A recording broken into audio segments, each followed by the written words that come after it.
Construction site के ऊपर आधे बने स्काईस्क्रैपर पर कुछ वर्कर्स खड़े हैं। स्टील और ड्रिल की आवाज पूरी हवा में गूंज रही है। दो आदमी बहस कर रहे हैं, एक गुस्से में, दूसरा थका हारा।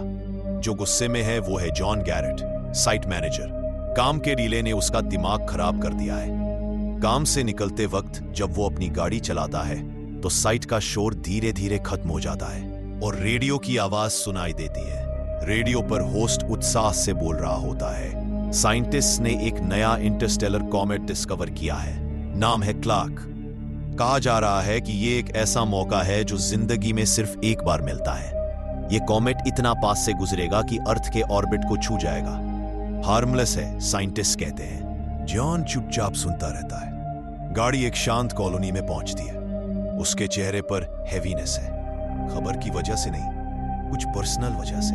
दरवाजे पर रुकता है लेकिन फिर अंदर चला जाता है। अंदर उसकी पत्नी एलिसन ट्रेडमिल पर चल रही होती है, इग्नोर नहीं कर रही पर क्लियरली इमोशनली दूर है। दोनों के बीच थोड़ी बहुत औपचारिक सी बात होती है, उनके बेटे नेथन के बर्थडे को लेकर, लेकिन उनके शब्दों से ज्यादा उनकी खामोशी सब कुछ कह जाती है। तभी नेथन दौड़ता हुआ आता है। डैड! उसके चेहरे पर एक्साइटमेंट है। माहौल थोड़ा हल्का हो जाता है। दोनों उसके कमरे में जाते हैं। नेथन अपना ड्राइंग दिखाता है, कॉमेट क्लार्क का।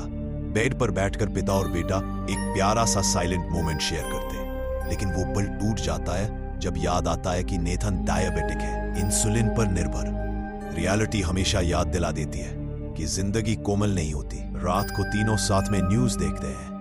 टीवी पर एंकर कॉमेट के बारे में बात कर रहे होते हैं, एक तेज गति से चलने वाला बर्फ और पत्थर का टुकड़ा जिसके पीछे छोटे छोटे फ्रैगमेंट्स हैं। साइंटिस्ट फिर कहते हैं कोई खतरा नहीं है। रात के आखिर में जॉन चुपचाप अपना सामान उठाकर गेस्ट रूम में चला जाता है। उसके इस कदम से साफ समझ आता है वो कोशिश कर रहा है पर कुछ न कुछ टूटा हुआ है। अगली सुबह फिर से न्यूज। इस बार बोला जाता है कुछ फ्रैगमेंट्स पृथ्वी से टकरा सकते हैं, लेकिन साइंटिस्ट लोगों को भरोसा दिलाते हैं चिंता की कोई बात नहीं। बस जिंदगी आश्वासन पर नहीं रुकती। जॉन ग्रिल साफ कर रहा होता है नेथन की बर्थडे पार्टी के लिए। एलिसन कहती है कुछ चीजें स्टोर से ले आना। जॉन नेथन को साथ ले जाता है। स्टोर में अचानक सब लोग रुक जाते हैं। सबकी नजर ऊपर जाती है। आसमान में दिन के उजाले में भी वो कॉमेट साफ दिख रहा होता है, जैसे कोई जलता हुआ निशान। सब बस खामोश होकर उसे देखते रहते हैं। फिर जॉन के फोन पर वाइब्रेशन, प्रेसिडेंशियल अलर्ट। एक ऑटोमेटेड कॉल आती है। आपकी पत्नी और आपका बेटा इमरजेंसी शेल्टर रिलोकेशन के लिए चुने गए हैं। लेकिन स्टोर में किसी और को ऐसा मैसेज नहीं मिलता। उसका कंफ्यूजन डर में बदल जाता है। उधर घर पर एलिसन वही मैसेज मिस कर देती है जो टीवी पर फ्लैश हो रहा होता है। इधर जॉन नेथन को लेकर स्टोर से भाग पड़ता है। जब वो रास्ते में मिलिट्री ट्रक्स और कार्गो प्लेन्स को उल्टी दिशा में जाते हुए देखते हैं तो जॉन को महसूस होता है कुछ बहुत बहुत गड़बड़ है। घर पहुंचते ही नेथन की बर्थडे पार्टी शुरू हो चुकी होती है। सारे मेहमान हंस रहे हैं, म्यूजिक चल रहा है। किसी को कुछ पता ही नहीं। जॉन एलिसन को एक तरफ खींचकर पूछता है, तुम्हें अलर्ट मिला था? वो हंसकर कहती है, अरे शायद कोई गवर्नमेंट ड्रिल होगी। लेकिन उसकी आंखों में देखकर समझ जाती है ये मजाक नहीं है। दोनों वापस लिविंग रूम में आते हैं। टीवी पर लाइव न्यूज चल रही होती है। रिपोर्टर कह रहा होता है कि कॉमेट क्लार्क का एक टुकड़ा अटलांटिक ओशन में गिरने वाला है। बच्चे काउंटडाउन शुरू कर देते हैं, 3, 2, 1। कुछ नहीं होता। कुछ सेकंड की खामोशी। फिर अचानक जमीन हिलने लगती है, शीशे खड़कने लगते हैं। जॉन बाहर भागता है, ऊपर देखता है, पक्षी आकाश से भाग रहे हैं। फिर अचानक धमाका। एक जबरदस्त शॉकवेव उसे पीछे फेंक देती है। चारों ओर सब कुछ उड़ जाता है। अंदर लोग चिल्ला रहे हैं। न्यूज एंकर की आवाज कांप रही होती है। फ्रैगमेंट समुद्र में नहीं गिरा, वो फ्लोरिडा में गिरा है। पूरी सिटी मिट गई है। धमाका हजारों मील दूर तक महसूस हुआ।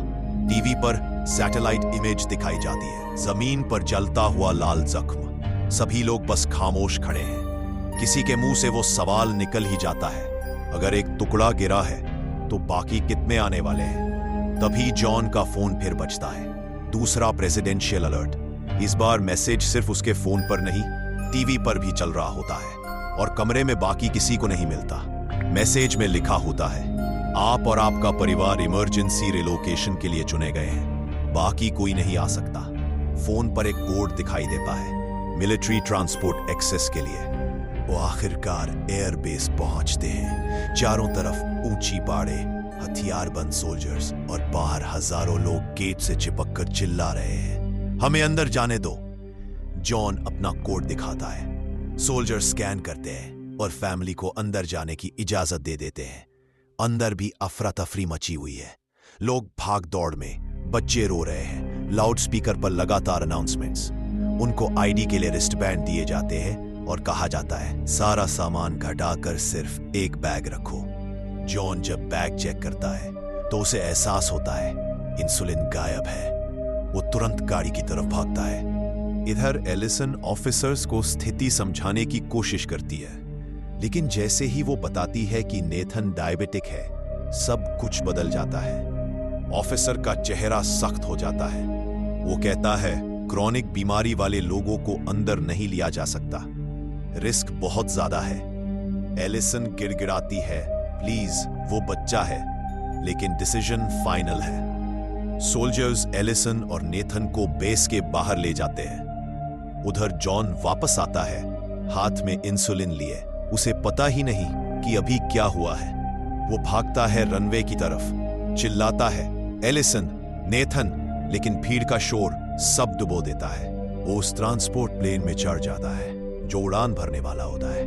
वो अब भी फोन पर कॉल करने की कोशिश कर रहा है। पास बैठा एक यात्री उसके हाथ में इंसुलिन देखकर धीरे से कहता है, ऐसे मरीजों को अंदर आने नहीं दे रहे। जॉन का चेहरा सफेद पड़ जाता है। सब समझ आता है। वो घबरा जाता है, लेकिन तभी बेस पर हंगामा मच जाता है।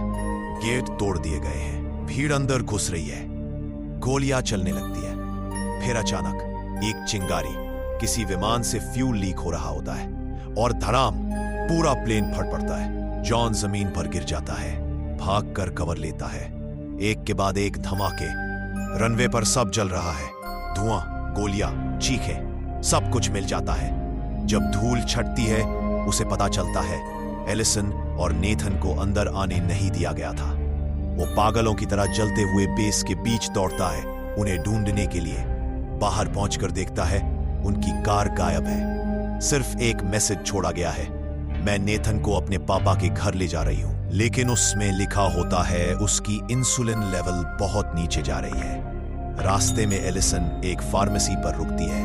वो नेथन की ब्लड शुगर चेक करती है, डेंजरसली लो। वो कांपते हाथों से अंधेरी टूटी फूटी दुकान में इंसुलिन ढूंढती है। बाहर दुनिया बिखर रही है, सायरन, आग चीखे। अचानक कुछ गुंडे फार्मेसी में घुसते हैं, बिना कुछ बोले गोलियां चलाने लगते हैं। शेल्फ टूटते हैं, लोग चिल्लाते हैं। एलिसन नेथन को पकड़ती है और भागती है पीछे के दरवाजे से। धुएं और अफरा तफरी में बाहर निकलती है। सड़क पर उन्हें एक कार देखती है। एक कपल नॉर्थ की तरफ जा रहा होता है और उन्हें लिफ्ट दे देता है। शुरू में सब नॉर्मल लगता है, लेकिन जल्दी ही कुछ गड़बड़ लगती है। वो दोनों बार बार एलिसन की कलाई पर लगे रिस्ट बैंड को देख रहे होते हैं, वही जो सेफ्टी एक्सेस देता है। बातचीत का टोन बदल जाता है, सवाल अब तेज और शक भरे हो जाते हैं। कुछ मिनटों बाद कार अचानक ब्रेक मारती है। एलिसन को धक्का देकर बाहर फेंक दिया जाता है। उसका रिस्ट बैंड खींचकर छीन लिया जाता है।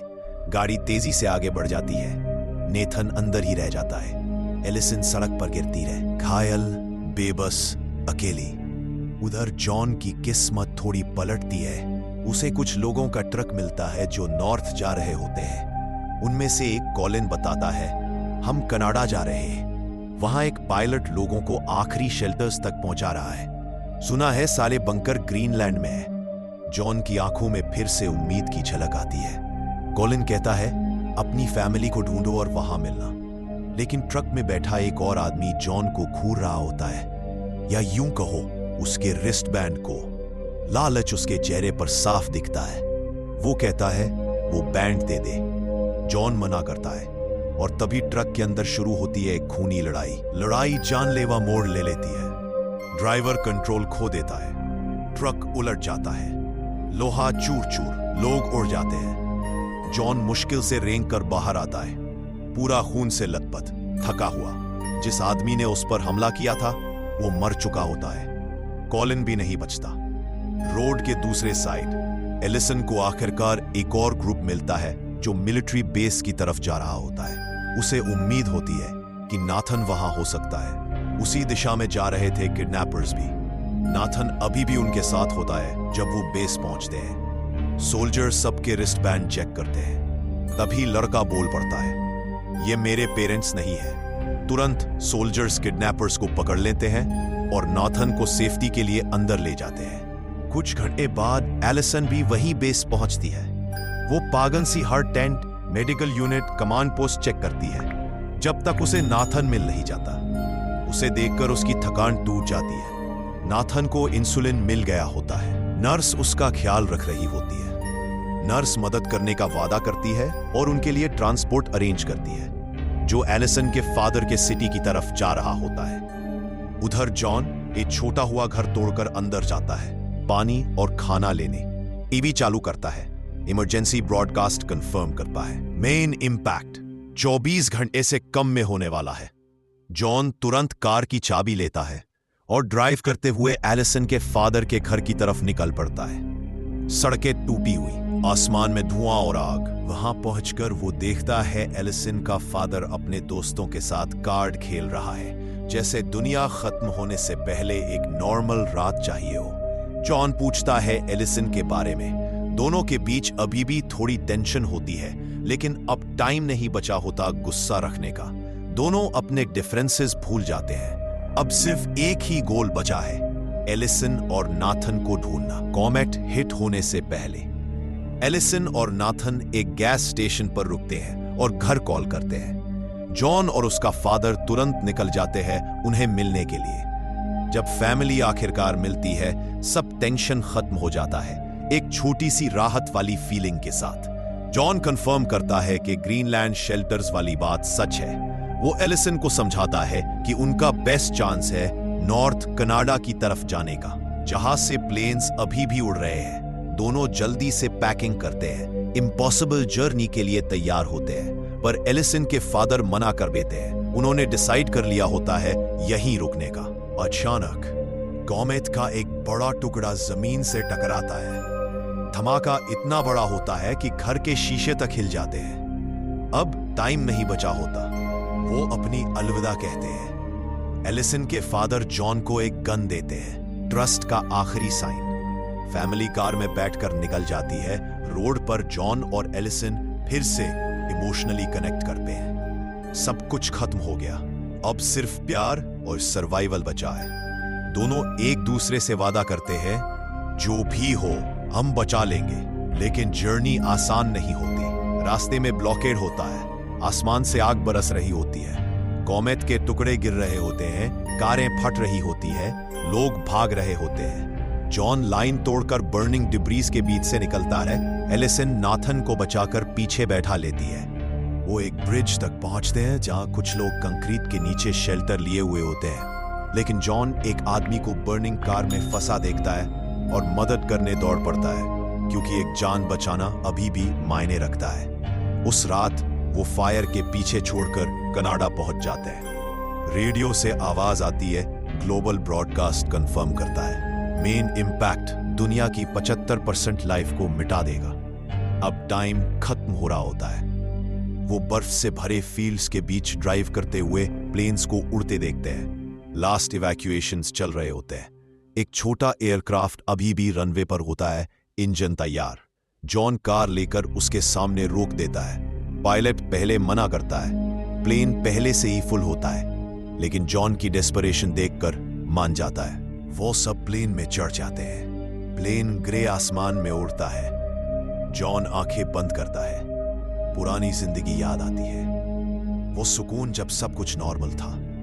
जब वो उड़ता है, प्लेन ग्रीनलैंड के ऊपर उतर रहा होता है, इंसानियत की आखिरी सुरक्षित जगह। एक पल के लिए सब कुछ शांत लगता है, ठंडा, खाली लेकिन सुरक्षित। और तभी आसमान चमक उठता है। एक विशाल कॉमेट का टुकड़ा समुंदर से टकराता है। धमाका इतना जबरदस्त होता है कि आसमान तक शॉकवेव पहुंच जाती है। प्लेन जोर से हिल जाता है। दोनों इंजन फेल हो जाते हैं। पायलट किसी तरह कंट्रोल में रखने की कोशिश करता है, लेकिन प्लेन नीचे गिरने लगता है, ग्लेशियर पर क्रैश करता है, बर्फ और मलबे पर फिसलता हुआ तब तक जाता है जब तक पूरा प्लेन टूट नहीं जाता। पायलट अंदर फंसे होते हैं, जिंदा लेकिन धीरे धीरे दम तोड़ते हुए। जॉन कुछ नहीं कर सकता। तभी उसे दूर एक मिलिट्री प्लेन उतरता दिखता है। वो बाकी बचे लोगों को लेकर बर्फ पर दौड़ता है उस प्लेन की तरफ। सोल्जर्स उन्हें ट्रकों में बैठाते हैं और जल्दी से अंडरग्राउंड शेल्टर की तरफ ले जाते हैं। जैसे जैसे वो नीचे उतरते हैं, अलार्म बजने लगते हैं। इंपैक्ट इन मिनट्स। धरती पर मौत आने वाली होती है। दरवाजे बंद हो जाते हैं, दीवारें कांपने लगती हैं। जॉन एलिसन और नेथन को कसकर पकड़ता है। सब कुछ हिलता है, फिर एक पल में सन्नाटा, एक चमक, फिर पुरानी यादें, धूप, हंसी, उनका घर, नेथन का बर्थडे, सब कुछ सफेद हो जाता है। 9 महीने बाद दुनिया शांत है। शहर राख बन चुके हैं, पहाड़ फटे हुए हैं, हवा अब भी धूल से भारी है। लेकिन तभी रेडियो में आवाज आती है, radiation levels clear, survivors confirmed. Bunker के दरवाजे धीरे धीरे खुलते हैं। जॉन, एलिसन और नाथन बाहर कदम रखते हैं, ठंडी हवा में, एक नए संसार में। जमीन टूटी हुई है पर जिंदा है। ऊपर एक अकेला पक्षी उड़ता है, नाजुक लेकिन जिद्दी, जैसे कह रहा हो जिंदगी लौट आई है। धरती फिर से घूमती है सूरज के नीचे, और हर कॉन्टिनेंट से रेडियो सिग्नल आने लगते हैं। इंसानियत बच गई, और बस कहानी खत्म नहीं होती विनाश में, बल्कि एक नई शुरुआत में।